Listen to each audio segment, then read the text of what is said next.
how to use Walmart Plus membership, free delivery and benefit. So here's the thing, to use a Walmart Plus, you want to sign up via the Walmart app to get benefit like free deliveries within $35 and free shipping, no minimum gas savings, scan and go, and streaming Paramount Plus by ordering groceries items through the app. What you want to do is actually you just want to create an account on walmart.com and download the Walmart app, then sign in for or sign up for Walmart Plus. If you already have a Walmart account and want to get the membership, you click onto the account section. There you have Walmart Plus. You could just go to start your 30-day trial.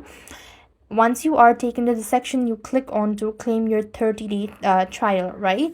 And here's a thing, you just want to get the monthly one, maybe, or maybe you could also get the annual, and you just want to go ahead and read the terms and agree it, and just click on to this.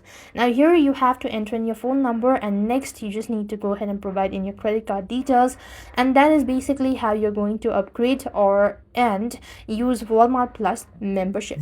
So that's all. I hope the video was helpful. Make sure to like, share and subscribe. Thank you for watching. See you in the next video.